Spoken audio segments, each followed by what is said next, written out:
What's the meaning of chaff?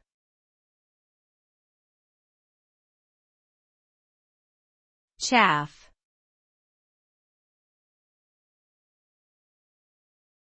Chaff.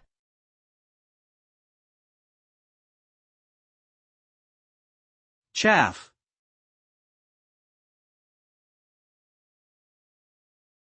Chaff.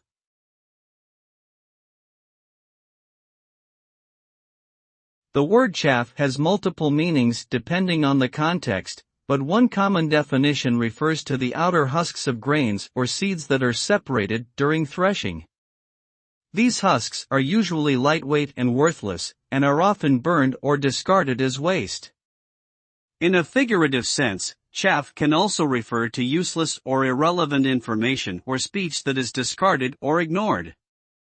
Overall, chaff represents something that is perceived as useless or discarded in some way.